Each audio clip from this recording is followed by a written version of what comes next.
it's Steve Hargadon, and we're closing in on the end of the third day of our 6th annual Global Education Conference. Kind of hard to believe.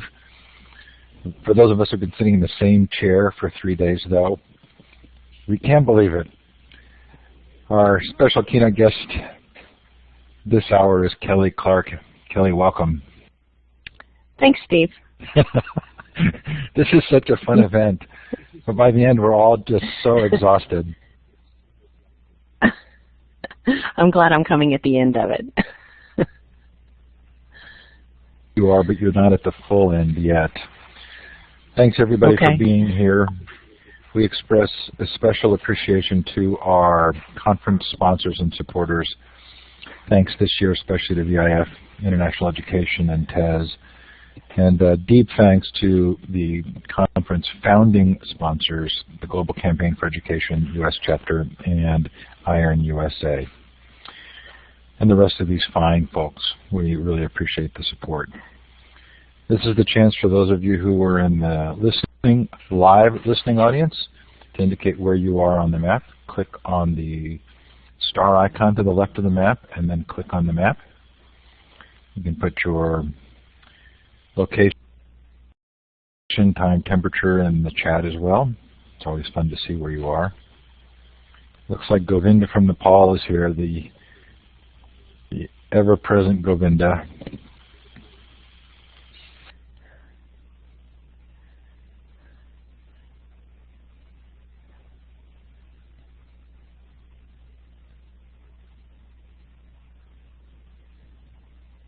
So keep that information coming. And I'm going to move us to Kelly's slides. Kelly Clark adopted Kentucky as her home 19 years ago and loves living and working in a unique and beautiful state. Currently a middle school educator in ELA, National Board Educator, literacy consultant, and lead in Kentucky for Global Competency, Kelly likes to combine the two beliefs that all kids can learn and all students should learn in a global context. As the state lead, Kelly works on excellent supports and service for teachers, schools, and districts around integrating global competencies in all Kentucky students K-12. Personally, Kelly is addicted to the smell of jet fuel and will travel at a moment's notice. Her latest passport stamp was from China. In previous lifetimes, Kelly has worked for a travel agency, been an editor of a decorating magazine, and run a statewide grant to train literacy coaches. Welcome, Kelly. Thank you, Steve. When you hear things, you know, even if you write them about yourself, sometimes it sounds a little schizophrenic. So sometimes I think I need to maybe edit that a little more closely. But I want to wish everyone who joined in today happy International Education Week and happy third day. You're still in your chair. Hopefully you've gotten it moved around some. And this is my first, but again, not my last, Global Ed Conference. And so I'm really honored to be here today to let people from everywhere, I love seeing that map and the dots light up, about what Kentucky is trying to do for all our kids, K-12, in the area of global competencies and world language.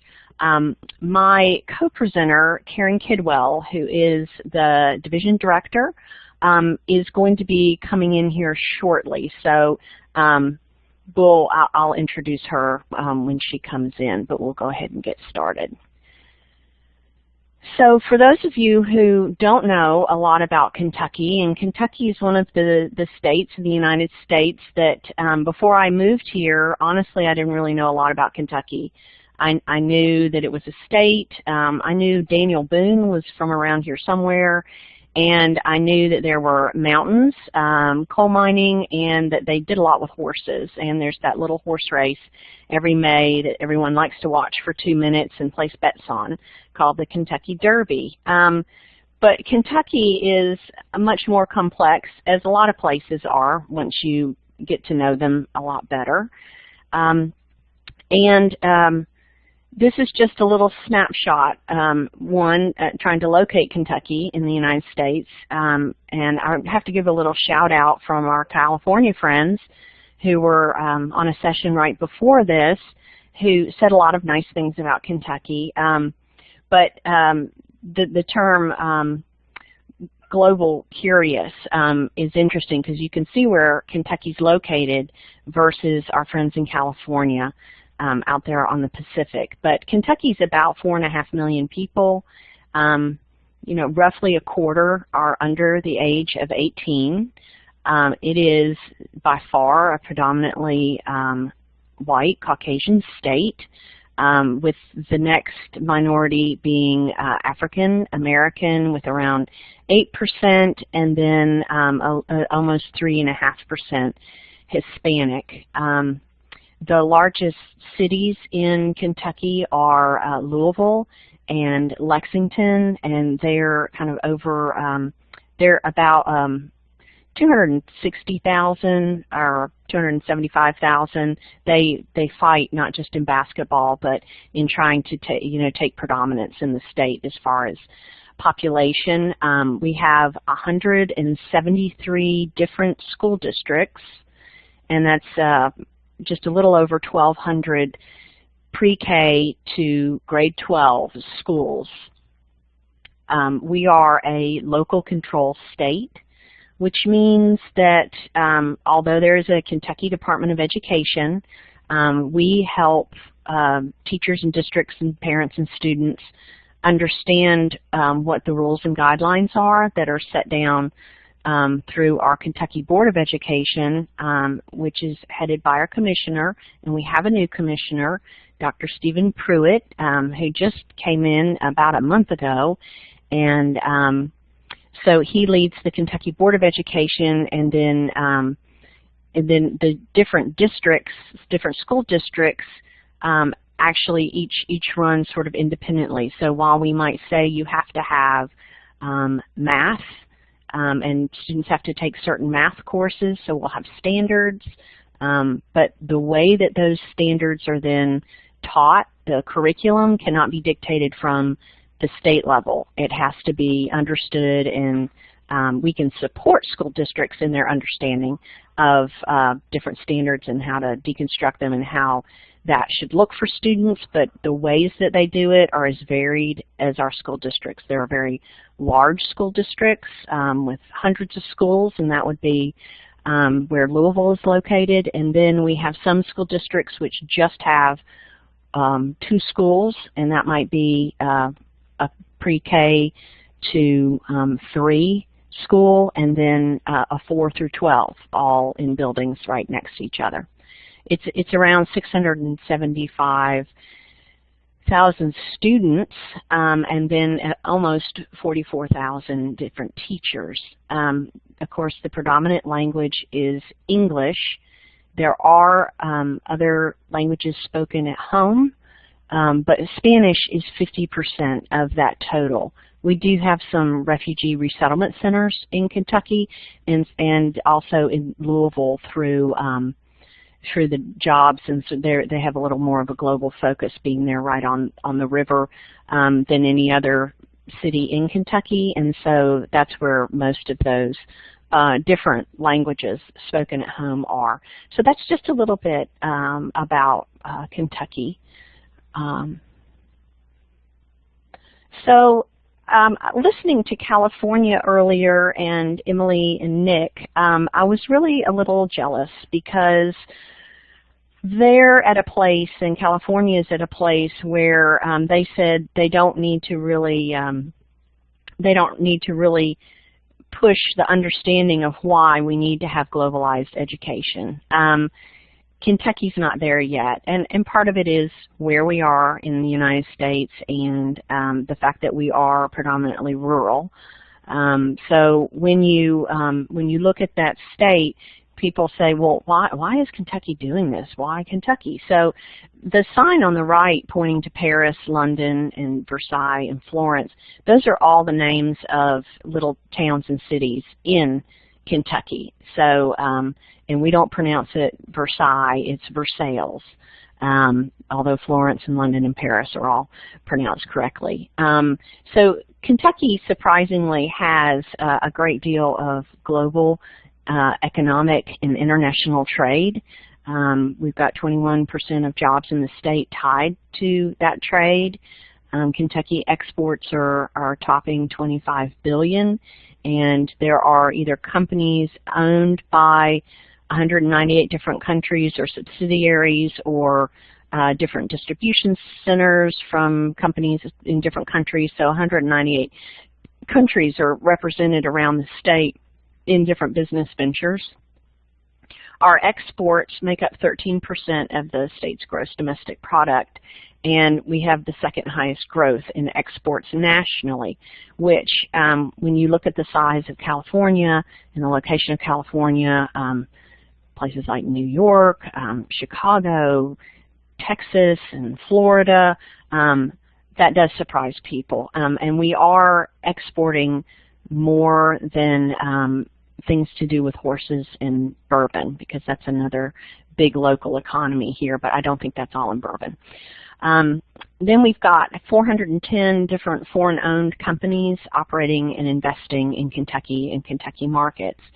These are everything from automobiles to high-tech plastics companies. There's a lot done here with different types of mining companies and different minerals, a lot done with limestone and things like that. So it is pretty varied, and our Economic Council does a lot to keep that going. So at the Department of Education here at Kentucky, when we look at the state, we might look at it with an eye toward what can we do to help our kids truly be college and career ready.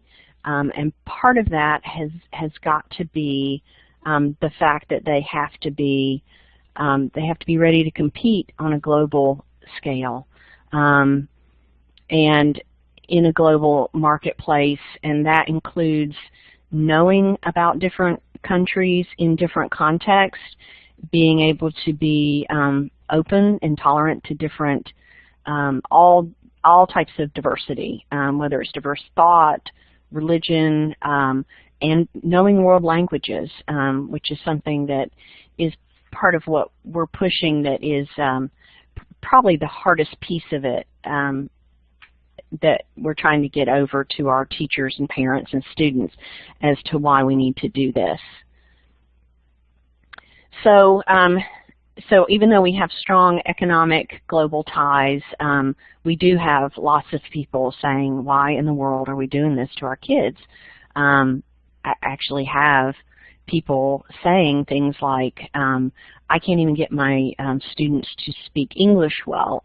Why would I have them speak a different language? So that's the sort of headwinds that we're working against, but we had a commitment made through our legislative body, and it was reiterated this year because, as I mentioned, we have a new commissioner, but we also have a new governor. So the landscape here politically is changing just a little bit, but the Kentucky Board of Education did reconfirm their commitment in February of this year to have all our students be college and career ready, and that meant that they had to be able to meet global competencies and have, more than anything, the access and opportunity to learn about the world as using global learning as a lens, and to learn or communicate in one or more world languages. And as we talk to people around the state about this, it's two things. I think everyone understands the economic impact that this might have, but it really becomes a moral imperative for our kids to be able to meet the world as it comes to them, and not take it for granted that things will always be the way that they have always been. And that's the way I learned, and it'll be fine. So that is that's the impetus really for a lot of this work. The other driver of our global work is affectionately called Senate Bill 1, which is really underpinning a lot of the change, the innovation that has been going on in Kentucky since 2009. It's called unbridled learning, so that we could, you know, the catchphrase around the horses and racing. But part of Senate Bill 1, and there's a lot to it, but the key points that allowed us to start talking about globalizing learning in any real way and be impactful about it is the adoption of the new academic standards. They're called the Kentucky Academic Standards. Kentucky was the first state to adopt English language arts and math of the new standards. We now have science. We have draft social studies standards in the wings. We have new professional learning standards. We have world language standards. We have arts and humanities standards. All content areas have been sort of brought up and revised with the idea of deeper, richer learning for students, fewer standards, but certainly the rigor is more evident as students learn, and that they learn with an eye toward the local, but then moving toward the global. Going along with that, helping teachers, we had to improve our professional learning, which the adoption of the new professional learning standards certainly helped that, but also we have state networks. We work a lot across Kentucky as team players when we work on professional learning. We have 8 regional educational co-ops that are sort of embedded in these different regions, and we use those as home bases to then go out and work with member districts and do it in a really targeted way. We have right now our teacher leadership networks are focused on science, implementing science standards, which were just adopted last year, and looking at implementing the new social studies standards, which are in draft form right now, and what that looks like, and really breaking down what shifts have to occur in learning for those to really be successful. The next piece is one that we're going to kind of focus on a little bit more, but they're called program reviews. We also are working on new assessment systems, new accountability systems as to how all these things play into algorithms and how they count and how we can actually hold schools accountable for the learning of students and moving them forward. And then the last piece is a unified plan for improving college and career readiness strategies. And as I said before, college and career readiness now includes the global focus. So if you'll see the little logo on the right that has the yellow, green, and blue little tiles, that underneath that has our 5 program review areas, and that's a K3 review area, one just for writing, one for arts and humanities, one for practical living and career studies, and then the latest and the longest one and the newest one is the one I'm in charge of, which is the global competency and world languages.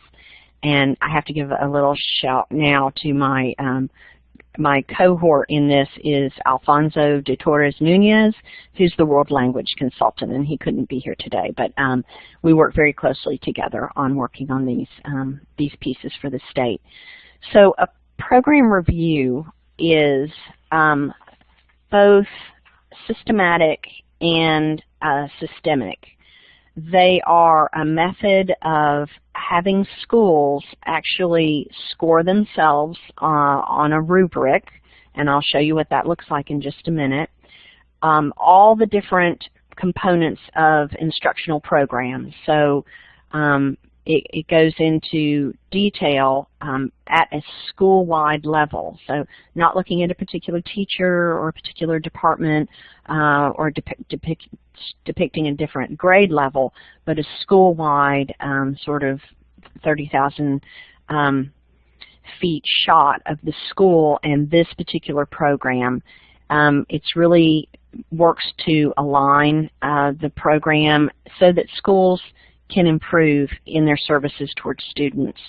So the intention of the program reviews is to have a way that is systematic to assess programs that really can't be tested through multiple choice pen and paper tests.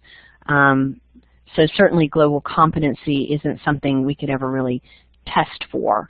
But using the program review, we can take it as a tool, have schools look at where they are in that program for students, and then by moving up the criteria levels, they'll see what their next steps are as far as improving and expanding on those programs for students. And it makes sure that all these programs have not only that they exist in a compliance sense, like, oh, we have writing at our school, or we do global competency, or we have some kids taking languages. It really makes sure that everyone gets the opportunity to experience these programs in a quality way, so that it can enhance the academic landscape for all our students, no matter where they are in the state. So the goals of all the program reviews, and I know here we're really just talking about the global, but it goes across all of them because they are sort of all naturally tied together through these four pieces. One is having high quality programs.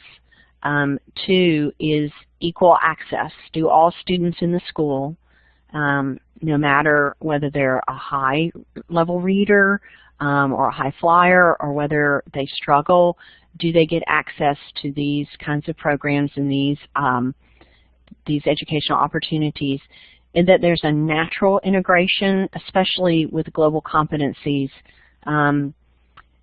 We don't want to sort of slap it on like something else to do. We're being very intentional with our professional learning that it has to be something that fits and makes sense for kids, that's not just stuck on 10 minutes at the end of the day. And so there may be some times and some contents and some subject areas where global competencies won't be naturally integrated, and that's okay. But if it's pervasively not integrated, then you should be able to see that through the use of the program review tool. And then the last one is really demonstration of skills, that the kids can demonstrate, that the school as a whole can demonstrate that these things are occurring. We do gather evidence to look at alignment of these programs, and so as they're gathering evidence, that could look like a student piece of work. It could be a video of something like a cultural fair that goes on at the school, but it could also be something more typical, a more typical artifact of a school day, like a lesson plan, or it could be something like a principal walkthrough tool that might say, that might actually note things that teachers are doing in their classrooms that have the global look and feel to them. So all four of those taken together are sort of the four really integral pieces of the program review that come out once schools look at themselves and kind of authentically assess how they're doing. So this may be a little hard to see. It may be just a little hard to see. So I'm going to sort of take you through it. Let me see if I can get the little windy thing here. So the program reviews have four different sections, and they all have the same four sections. Those are looking at curriculum and instruction, and that's the first thing we look at. Then we look at formative and summative assessment. The next piece is professional learning. And then the last piece is administrative leadership support and monitoring. So the thinking at the state level in putting all 4 of these pieces into every single program review is that these things must be present in order for quality programs to be in schools. And so you can't leave out one and really focus on another one and kind of skim over the other 2. So these 4 sections are common across all the program reviews, and the wording and the emphasis may be a little different in each one, but all these pieces have to be there. So this page that you're looking at actually comes from Curriculum and Instruction, and if you'll look at the top, and I pressed the wrong thing, so let me see if I can get select objects, draw. Okay. Clearly I have, okay, here we go, finally got the pen. Okay, so this piece right here that I'm circling, this is the demonstrator, and this is based around student access. So the comment underneath it says, and this is kind of what schools need to start thinking about their program, all students should have equitable access to high-quality curriculum and instruction in both global competency and world language areas. Then we have a characteristic, so there could be several of these. There's usually always 3 or more in each different section. And then the next piece following this arrow, the second arrow down the left-hand side, we have steps that schools look at in sort of judging themselves on these different criteria. So the first one is answer the question. So it's to what extent does the school provide opportunities for students, and that includes our English language learners, to learn and build global competency skills through instruction and experiences focused on a range of global cultures across different content areas, including benchmark proficiency skills in a world language. And then there's some, also including all these different pieces. So before they even look at the different criteria of a program review, we ask that schools sort of consider that big question, that sort of big nugget question, and that's the question they're going to be answering into a statewide system of gathering all this evidence. The next piece is what evidence can be triangulated. Before, in the prior slide, I talked about that demonstration of skills, and so we do ask that schools gather evidence, and we do actually now go in and audit that evidence and help schools sort of align their thinking and understand the program reviews a little better. The next piece is to provide a rationale that clearly illustrates how the evidence communicates the status of the program. And then the next piece down here is the different categories of implementation. And so the first level is the no implementation. So we ask that schools start from the left and move across the boxes to the right. So the first one, no implementation, is that it's just not happening. The school does not provide opportunities for students to learn global competency skills or benchmark proficiency skills. The second one needs improvement. It means they're starting, but they're doing baby steps. Of course, we like to see them move no matter where they start out. We want to help and support them to get to the next level. So in this one, and the language is mirrored across all program reviews, but it's that the school provides limited opportunities. So it may be uneven across grade levels. It may be uneven across content areas, because we know that global and cultural pieces fit easier into some content areas like social studies, more so than others like math. So is it even? Is it intentional? And then the proficient, this is where the reason this arrow's here is because we ask that schools live in the proficient. That's really the target. If they can live in the proficient and then visit the distinguished once in a while, that's a solid program. So the proficient indicator says that the school provides opportunities for most students to build on both global competency skills in multiple content areas, and benchmark proficiency skills in one world language. And then if you move over and look at the distinguished, this really steps it up a notch. This is that the school's providing opportunities for students. The other indicators really talk about what the school's providing. The distinguished indicators really hit on the fact that students are driving their own learning, and that they are both looking at what they need as a student, that they can monitor their own instruction, and that they're really engaged and motivated to take their instruction to a higher level. And this one, the distinguished, also talks about more than one world language. So that's what the program review pages look like. And Steve, okay, when I get Steve back on, I sent him a program review, a link, so maybe when he comes back on, he can link that, or I can tell everybody where to find it on our web pages. But if you want to have a copy of the program review, they're available on the Kentucky Department of Education web pages. And I'll get to some of these questions on chat in just a second.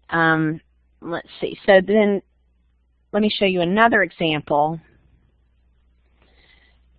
Oops. Okay. So that's just the example of the curriculum and instruction. Now here's an example, and I took it out of the big chart so that you could see it a little easier.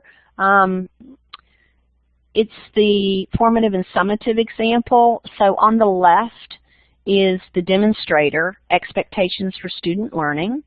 And it's that global competency and world language teachers communicate consistent high expectations for student learning, which we would hope that they would do for all students in every content area. But this is just the proficient indicator of the expectation. It's that they plan instruction and assessment, provide feedback to students and parents, and share and clarify their students' learning targets or objectives that are aligned to state and national standards and expectations, including our world languages standards and the ACTFL World Readiness Standards and the global competency matrices. Yeah. And I think Kieran's going to go down and try to join us, so you may hear her in just a minute. And I'll keep going until she can go downstairs. And so the formative and summative piece really asks that things be aligned to our highly rigorous new standards, and also talk about objectives that are bigger than our state standards, that they're aligned to national standards. You know, we want to compare ourselves to the world, not just the state next to us. The next one, professional learning.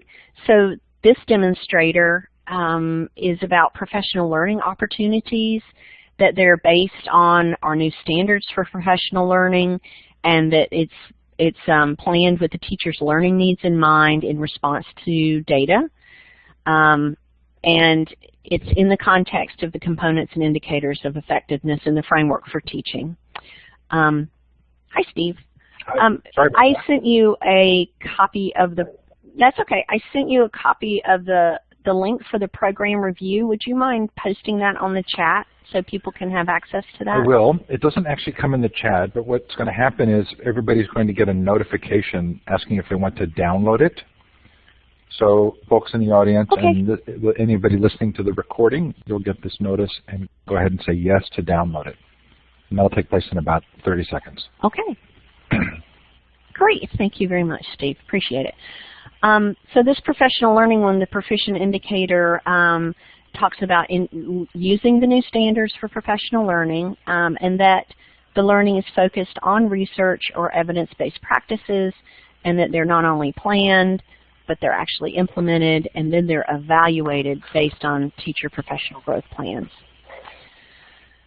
And so that's just what some of the different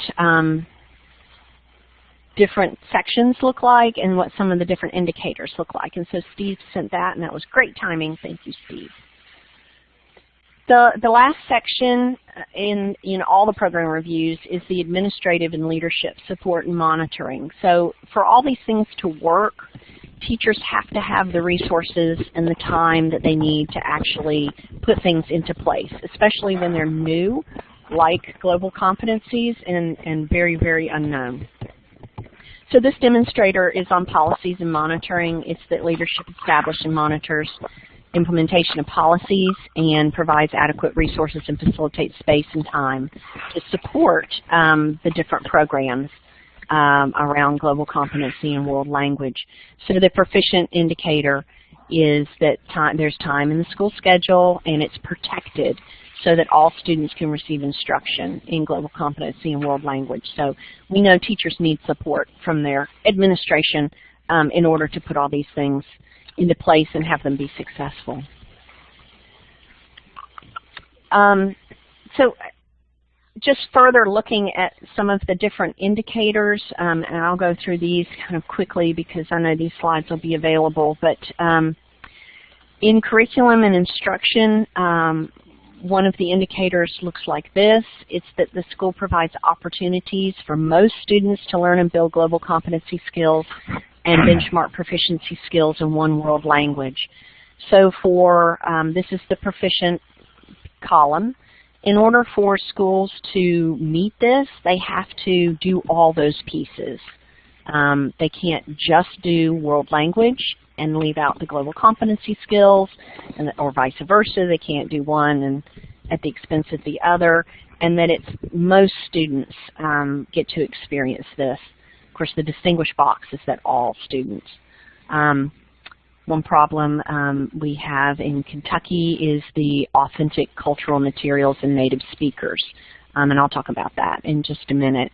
But so these are the types of things we're helping through professional development as we're helping teachers and parents and students understand why we're going global. At the same time, we're trying to help them with the how of this. Here's another indicator. Schools promote and encourage students to find opportunities outside of school to learn and build on global competency skills, and then formally recognize the achievement. This is something when I was listening to the California, the Golden State presentation just immediately prior to this, you know, being able to have students take trips abroad and learn and build on their language skills outside of the four walls of school and outside of the parameters of a school day, and then actually recognizing those as achievements either through badging for students or having those students kind of test into a higher language class than the rest of the school simply because they finished Spanish 1. Doesn't mean they have to go into Spanish 2 if they can go ahead and go into Spanish 3 because of these different experiences that kids have. And we wish that kids had more of those experiences. But having the schools recognize the fact that they are important would go a long way toward that. Another one of the indicators for proficiency is that the target language, so this is just on world languages, is that the target language is used for at least 90% of world language instruction. So that's K-12. So a lot of teachers are shocked and awed by that one, that is something that we're asking, but we know in order for language learning to occur and to occur well, that you have to be speaking in that language a large percentage of the time in order to learn about it. So Kentucky is just at the very start of this global journey. We have had a world language program review since for a couple of years. We added the global competencies last year, sort of in a beta version, and let schools and districts kind of take a look at that. We gathered a lot of data and got a lot of feedback from them. We brought the entire product back and we totally revised it, all but 16 words, and that's some significant revision based on feedback from the field. And now it's back out there again this year with the expectation that elementary and middle schools will be moving this into accountability this year. They practiced last year, and high schools will move in the next academic year. So it's becoming, it's new, but it's going to be part of what we do as a normal way of doing business in school. So it's just these rocky first few years. So we do have opportunities for growth. We're looking at this as a way of inspiring moonshot thinking for kids and parents and teachers. Something we've never really asked of our teachers before is to, you know, every teacher wants to help kids have a better life and do better. This is one of the things that will give our kids a lot of opportunities. However, this is an incredible cultural shift for a lot of our teachers who've been in place for a long time. No matter where they live in Kentucky, the new standards, new accountability, there's a lot of new, and it's changing the way, it's a whole cultural shift in the way that teachers have to think about engaging and motivating kids and, you know, what the outcomes are. And it's got to be more than a test score. It's got to be, you know, making their future better. So that's that college and career ready, so that they have choices when they move on, and they can move on. Deepening understanding, a lot of our teachers are simply at a loss about what global competency means. So a lot of what we've done this first year and a half is actually going out and doing lots of talks and working with districts about what is global competency and why is it important. That was why I was a little jealous of California, because they seem to have moved past that. And then our friends in North Carolina certainly have sort of moved past that point in a lot of their schools. So we're still working on that. And then the next piece is to expose educators to more diversity through both having traveling teachers come in to especially rural districts, or it could be virtually through Skype and setting up communications with different countries and different teachers. And then so that even though they may not all get a passport and travel, that they start, again, by baby stepping this, that they can start opening the door a little bit. And then when they become more comfortable, our hope is that they'll take bigger and bigger risk in hooking up their students with the world. We do have an issue here in the state with recruiting qualified world language teachers, especially in our more rural areas, and keeping them there. And a lot of the world language teachers that we have in Kentucky are not, they're not focusing on the elementary level. They're really focusing on the high school level.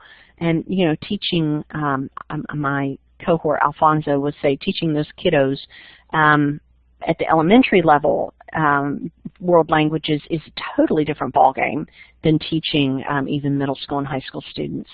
And so we're rolling the ball toward having schools have this, the idea of global competencies being part of everyone's instructional game plan, and that this, again, will just become part of what we do after a couple of years. So the other piece is, how do we support all this? And so this is really the groundwork that we've been laying at the state level, a lot of the work Alfonso and I have done. So we have web pages with resources for teachers. That's a really sort of static and passive way of getting information out. So we've also, this year, we've had 4 different global symposia. Those are day-long, free professional learning events for teachers, administrators, people who are in charge of the Global Competency Program reviews at different schools, a lot of district personnel who are just curious, and we run these all day. We have 2 different strands that run simultaneously. One of them is on the global competencies, and one of them is on world language. And so throughout the day, we're presenting our participants with the actual practical ways of how to begin this at your school, whether they're K-12. And so we have both successful schools and districts that we know who have stepped up and said, hey, we're doing this and we're doing it well, present to other schools and districts, which is really the most powerful way of passing this message on. And then we also have our friends like from VIF who come and talk about the different professional learning and global products that they have, and I'll talk about them a little bit more in a minute. But we also have people like Middlebury coming and talking about implementing world language, and we have people from National Geographic come and talk about the ties with all those programs. And so we try to do a little balance of both things they can walk out the door with and start tomorrow, because other schools and districts have done that for very low cost. And then we have some more programs that if they really want to grow their programs and become more committed and more involved, that they can enter into those. Along with the revised program review, we have something we call the progressions documents. It really boils down the language in each of the proficient columns for people who are looking at the program review to really hone in on exactly what they need to have to meet each level. And it just really strips down a lot of the language and shows them how it moves across sort of in a grid format. That is also on our program review web pages at the Kentucky Department of Education website, as well as all our program reviews. We're constantly getting feedback on our programs. I think I mentioned earlier we are in the midst of a year of pilots. I'm sorry, we did pilots last year, a year of program review audits where we're actually going in teams to schools, looking at what they said, looking at their evidence, and sort of helping them fine-tune the expectations on that. We've done over 12 different program review audit trainings across the state. And then our goal is to work on really targeted podcasts and newsletters for issues that schools still are really struggling with. So once the first wave of results will come in, then we can look at that and see where everyone needs help and sort of focus things that way. 2 pieces that we use for the implementation that help us track our progress. Oh, I'm sorry, I'm left something off this slide, and that's what I wanted to mention before I moved on. We also had several grant opportunities last academic year, and this academic year. We called them our Learn and Launch grants, and as part of gaining that grant, the schools and districts were working with VIF out of North Carolina because they had been building these wonderful professional development tools and had so much experience in schools that are very much like Kentucky schools in some of the makeup. And so they have been working with what we call our Kentucky Global Schools Network. That's 3 different districts who've been using VIF now and starting down that global path. Those will become sort of our shining stars to let everyone else across the state know how they did what they did, what the challenges were, what they wish they did better, and how they actually put it into play. This year, we've got 1 district that'll be working with VIF, and we hope that this will continue into next year. How are we going to track our progress?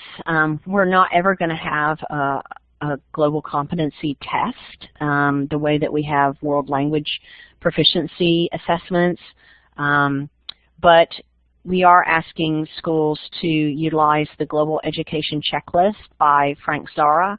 All the schools that applied for the Learn and Launch grants had to take that Global Education Checklist and use it as a baseline to talk about their needs. And that is also something, we took a piece of that Global Education Checklist, and that's how we get feedback from different districts and administrators about specific things that they just are rating themselves on the low level and that they need more help. For the Kentucky World Language Standards, we do have assessments, and then we'll have the program review scores. Schools self-score themselves after a year of working with it, and then they enter everything into a system that we can look at their scores and kind of take the big picture and see what areas people are weak in and what areas people need help in. And then if we have schools that are scoring themselves really high, we'd like to go in and see what they're doing and share that with other schools as a way of professional learning. We hope to see the number of students taking world language and AP courses eventually scoring a 3, 4, or 5. Right now that is a very small percentage of our high school students that ever get to those AP language courses, and so we'd like to increase the number of those students. We'd like to have the number of students who participate in travel abroad increase, and then also increase the number of foreign and traveling teachers who choose to teach in Kentucky. Right now we have fantastic connections with several of our Confucius Institutes, one from the University of Kentucky, brought in almost 100 teachers this year. And then the Embassy of Spain, I think we have around between 20 and 30 teachers from Spain who come and teach. We'd like to increase the number of those connections and collaborations because that's a real answer to one of our issues, which is not having enough world language teachers in elementary school. And then all this should help increase the number of students who are truly college and career ready, and they are also ready to get out in the world and interact in a competitive way. So this is the beginning of something global in Kentucky. It really is a first step for us. I love hearing about other states and what they're doing. We do learn so much from our partners in VIF and what North Carolina has done, even though their system is different. We can appreciate all the different ways that this has to happen. There's a lot of moving parts and no one state will be the same. So I just wanted to stop now and try to answer some questions. If you wanted to raise your hand, I've got a few more minutes. Thank you very much. Kelly, I'm clapping for you. I'm hovering over the smiley face and it goes down to the applause button. Karen says her mic is working. I don't know if you saw that. Okay. I don't know if you wanted her to say anything. And then Marwan has a question. His question is, thank you for this informative session about this amazing work. Is there a dual program for non-English speakers? If so, what focus group are they in? I'm not sure I understand the question. A dual program, I think, Marwan, are you talking about a program review for ELL students or non-English speakers? I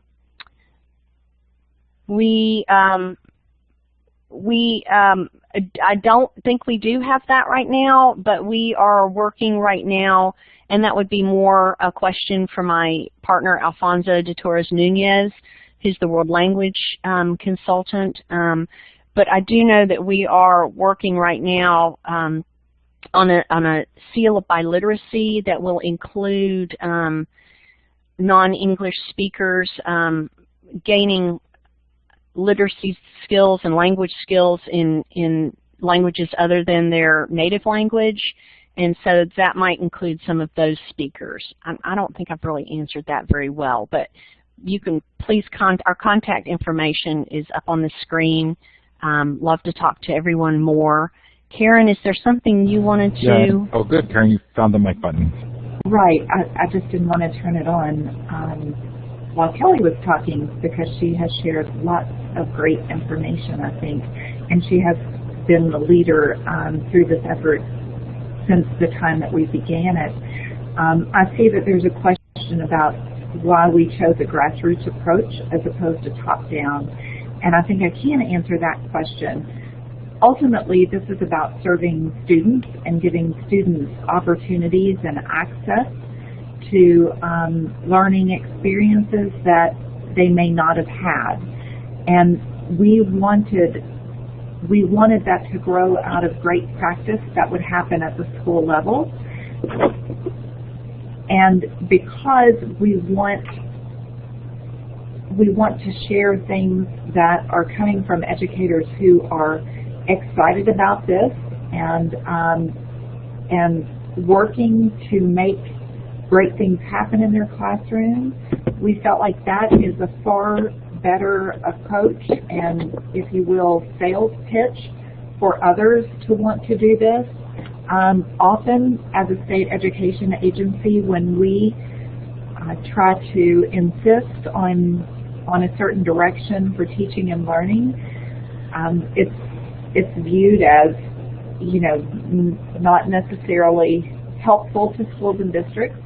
So what we wanted to do was support schools and districts who had a desire to go in this direction, and then elevate them as the leaders, because again, they have the evidence of what works and how it works because they're actually trying it. So that's been our approach.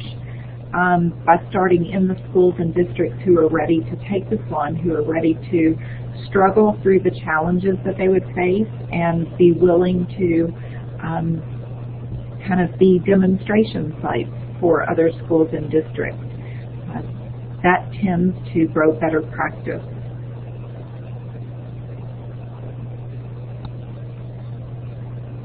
Thanks, Karen. Are there any other questions?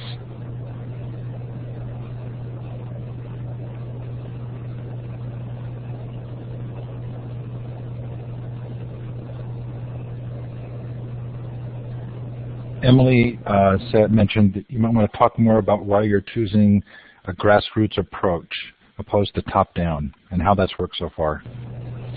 Steve, I think Karen just covered that, and I just went back through all the questions. So sorry. That's okay. You're on your third day. I know you're. Well, I'm actually tired. in 3 rooms trying to manage the next set of sessions, and I didn't think I'd missed it, but I obviously did. Okay. My apologies. We're very open to talking to anyone who wants more information. So again, our contact information is on the screen. And thanks to everyone at the conference for making this such a wonderful experience. Really, really have loved what I've listened to so far on day 1 and day 2 and some on day 3, and really appreciate and I'm honored to be asked to do this. So can't wait to hear some more. Thanks, Kelly. Thanks, Karen. Really appreciate it. Thanks everybody for being here. We're 2 minutes away from our next set of sessions. We have 4 great sessions coming up. Do check the schedule in your time zone. At this point, we're going to close this session. We'll turn the recording off and then encourage you to leave the room so the recording can process. Thank you.